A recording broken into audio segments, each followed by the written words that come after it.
Salut la brigade! Salut! Aujourd'hui, on va voir comment lancer un business rapidement avec l'effectuation. Et donc, vous parlez de cette méthode. On va commencer par les 5 mythes de l'effectuation, ceux qui nous font penser que c'est impossible. Et on verra ensuite donc les 5 principes de l'effectuation qui vous permettront de lancer un business plus facilement que vous ne le pensez.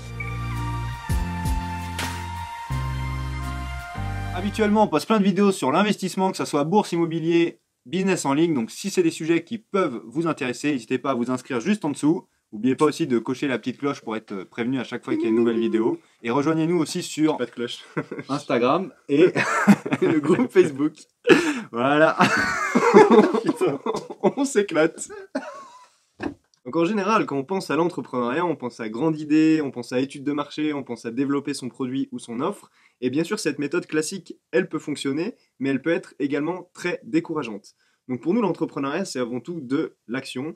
Et l'effectuation dit qu'il faut tester rapidement son offre et faire avec les moyens dont vous disposez. Donc les moyens, c'est le temps, l'argent, le matériel et l'humain pour la faire évoluer au fur et à mesure. Et c'est ça le principe clé de l'effectuation. On commence par les 5 mythes. Et le mythe numéro 1, c'est que les entrepreneurs aiment le risque. Et ben non, personne n'aime le risque. Et les entrepreneurs, en fait, ce qu'ils essayent de faire au maximum, c'est de limiter le risque en fixant une perte acceptable. Donc du coup, ils se posent la question, qu'est-ce que je suis prêt à perdre si je prends ce risque? Ils savent que le risque, il existe de toute façon. Et ils s'adaptent au mieux, en fait, selon chaque situation. Mythe numéro 2, il faut une grande idée pour démarrer. Eh bien non, la plupart des idées ont commencé, elles étaient toutes petites, minuscules, et elles ont grandi plus tard. Un exemple, aux États-Unis, U-Haul, qui est un loueur de remorques et de camions connu, au début c'était juste une personne qui louait sa remorque de temps en temps, et il a vu qu'il avait de la demande, donc il a essayé d'en faire quelque chose, et petit à petit c'est devenu une grosse entreprise. D'ailleurs, ils se rendaient même pas compte au départ que c'était un business. Exactement, ils s'en rendaient pas compte au départ. Donc voilà, en général, quand vous lancez un business, l'idée de départ, ce sera jamais ce que vous développerez en fin de compte. Elle évolue sans cesse au cours du temps en fonction des besoins, des clients, du marché et des évolutions technologiques. Donc l'essentiel, c'est vraiment de passer à l'action le plus rapidement possible et de présenter votre offre aux clients. Un exemple en France qui est bien connu, c'est Michel et Augustin qui cuisinaient dans leur cuisine et qui allaient faire goûter aux gens ce qu'ils avaient cuisiné à la sortie du métro. Mythe numéro 3, les entrepreneurs sont experts en prévision. Souvent, c'est totalement faux. D'ailleurs, ils les font mentir. À l'époque, Starbucks, ils se sont lancés quand le marché de la consommation de café était en train de diminuer aux États-Unis. Comme quoi, je pense qu'à cette heure-ci, ils n'ont pas eu trop de soucis. Et le deuxième, c'est Zara, par exemple, que vous connaissez sûrement, qui qui eux ont commencé la fabrication de leurs vêtements en Espagne et pas en Chine alors que tout le monde le faisait. Ouais. Mythe numéro 4, les entrepreneurs sont des super-héros. Et croyez-le ou pas, non, ils ne sont pas des super-héros, c'est juste que l'image qu'en donnent en fait les médias, donc ce sont juste des hommes et des femmes comme vous, comme nous. Exactement, on prend Mark Zuckerberg ou Elon Musk ou Steve Jobs ou n'importe quel autre entrepreneur super connu, et on a tous la même capacité intellectuelle, c'est juste comment on utilise cette capacité intellectuelle et qu'est-ce qu'on en fait. Cinquième et dernier mythe, les entrepreneurs réussissent seuls. Ce n'est pas le cas, il y a toujours un associé, une équipe avec des amis, de la famille qui vous soutiennent aussi, ou encore le premier client. Donc l'entrepreneur, il est jamais seul.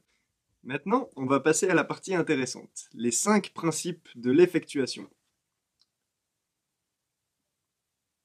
J'espère que vous appréciez qu'on vous parle de business avec une tasse Belle et Bio dans la main. D'ailleurs, premier principe, un tien vaut mieux que 2, tu l'auras. En gros, c'est mieux de donner quelque chose d'imparfait maintenant plutôt que de promettre quelque chose de parfait pour plus tard. Au lieu donc de définir les objectifs, vos objectifs d'entrepreneuriat, pour en définir les moyens, il vaut mieux regarder les moyens dont vous disposez maintenant pour ensuite en tirer les objectifs. Les moyens dont vous disposez, c'est quoi? C'est votre personnalité, donc passion et envie, vos connaissances et votre réseau. Donc pour établir des partenariats, trouver des clients, un cofondateur, etc. Exemple, on va parler un peu de nous. Vous voulez créer, enfin de nous, de ce qu'on fait, vous voulez créer une chaîne YouTube. Vous avez 2 solutions. Première solution, vous savez que vous voulez créer votre chaîne YouTube, vous commencez à tout apprendre dessus, vous regardez tout le matériel nécessaire pour avoir une vidéo parfaite, vous apprenez toutes les connaissances, montage, lumière, son, etc. Vous connaissez votre sujet, vous apprenez tout par cœur, vous attendez plusieurs mois, peut-être même quelques années, et enfin vous vous lancez. Deuxième solution, vous savez votre sujet, vous apprenez une petite partie du sujet, et vous commencez à vous filmer et vous postez en ligne. C'est exactement ce qu'on a fait tout au début.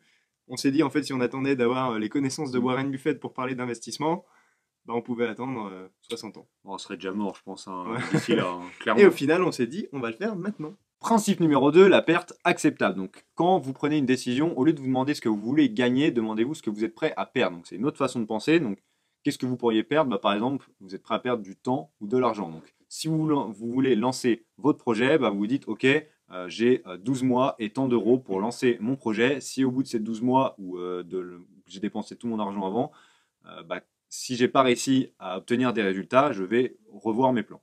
Principe numéro 3, le patchwork fou. Alors on rigole à cause du nom, vous allez comprendre pourquoi. En gros, vous assemblez tout ce dont vous avez à disposition pour en faire une globalité. C'est un peu le principe d'un rideau. Vous prenez des morceaux de tissu et vous les assemblez pour faire Du bon tricot. un rideau. Ah putain.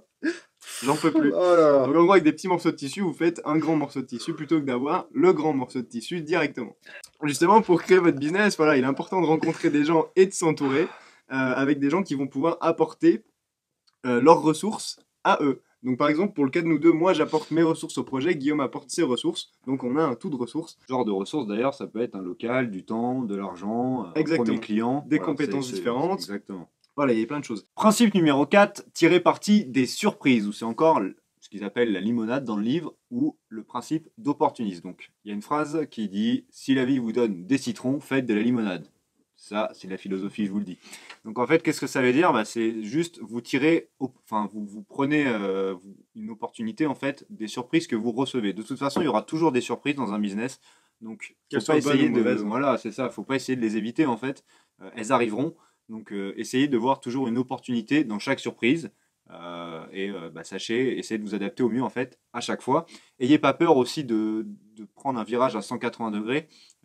Souvent dans le monde de l'entreprise, bah, on dit faire un pivot en fait, c'est-à-dire vous allez dans une direction, vous vous rendez compte que c'est pas la bonne direction, et donc vous changez totalement votre business et ça peut être souvent bénéfique. Principe numéro 5, pilote dans l'avion. Donc là, c'est vous qui déterminez votre trajet, vous n'êtes pas là pour subir le marché, mais vous devez être acteur et influencer votre environnement. Rien ne vous empêche d'arriver sur le marché et de casser les codes. Qu'est-ce qu'on peut en retirer? Bah, l'effectuation, ça nous donne un message clair qui est ne pensez pas que l'entrepreneuriat, en fait, c'est avoir une idée et la mettre en œuvre après. Le point de départ, en fait, c'est vous. C'est ce que vous connaissez, ce que vous savez faire et qui vous connaissez. Et ça, c'est très important. Ouais. Donc, c'est comme ça, d'ailleurs, qu'on a lancé notre chaîne YouTube, hein, tout simplement. L'important, en fait, c'est de vous lancer et de ne pas vouloir construire forcément une fusée, comme on dit, avant d'y aller. Allez-y. L'entrepreneuriat, c'est possible pour tous. Ça ne veut pas dire que tout le monde doit être entrepreneur, hein, attention. Donc, c'est pas réservé à une élite ou à des génies, hein, comme on nous fait souvent croire dans les médias. Il faut juste de la rigueur, de la patience, de l'effort et surtout rien lâcher. C'est très Exactement. important. Ça finira forcément de toute façon par vous apporter du positif, que ça soit de la réussite, l'apprentissage après un échec ou encore de nouvelles rencontres qui vont vous donner de nouvelles opportunités.